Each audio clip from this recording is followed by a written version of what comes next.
community, the fans, and read a lot of the reviews to work out what we needed to improve with Red River. One of the key things was improving the AI. We've added loads of subtleties to make the AI much more autonomous. So when you give them an order, they just carry it out with good common sense rather than needing lots of micromanagement. They'll do things like providing bounding fire. So when you're moving forwards, they'll sit back and open up on the enemy if they know they're there to give you a chance to get over an open space. And if you throw a grenade amongst some bad guys, they are going to spread and flee. So it's going to be a good time for you to cook off one of those grenades.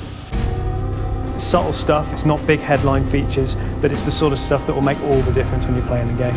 And then we've added some really cool new details that you just wouldn't have seen before. We spend a lot of time focusing on the convoy-based AI. So our guys will drive in a convoy, they'll react dynamically to one of the vehicles getting hit, they'll pile out, they'll repair it, they'll get back in.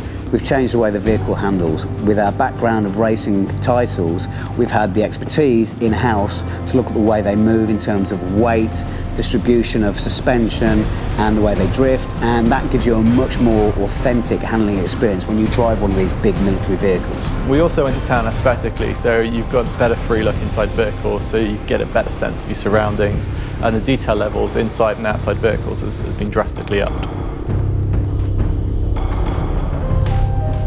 We've completely overhauled the animation system. We've changed the way the technology works, and we've also captured a whole new set of motion capture data to make sure that our soldiers act realistically in the field. So this time around, when you see a guy next to you, he'll actually turn around and actually shuffle and move his legs around.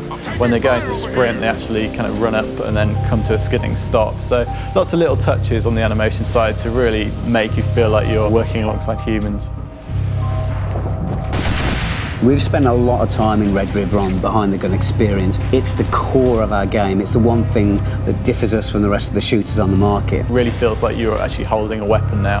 And we've really tweaked the experience, things like firing, things like recoil, to really enliven that sense.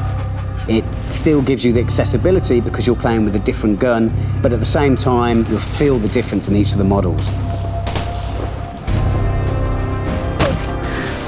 We don't want to exclude new players with realism. We want to knock down these barriers to entry and make the game accessible and pick up and play. But at the same time, we do need to leave that challenge that's in there. It is a tactical first-person shooter. So we've added aim assists to make it easier on the player that may be not used to first-person shooters as much as the hardcore fans. Of course, we have allowed the player to turn them off so that the game is still very much what the hardcore fan base want. We haven't kind of mollycoddled the hardcorers, you know, it's still in there for those guys, but for the people that are new to the franchise, they can come in and understand day one what the controls do and be very comfortable with things that they've seen in other shooters they may have played. Can one bullet kill in Red River? Absolutely. It depends on where the munitions are coming from, what the range is, what body armour you're wearing, what health level have you got. You've got large caliber machine guns, things like 50 cals, which can actually sever a limb, whereas the traditional rifles called bullet wounds, and we still have technology in there to have a bullet impact and then blood seeping out. So it's pretty graphic, our damage system for our characters. So you've got to be careful out there because it is an authentic experience and we're not going to try and dumb this down.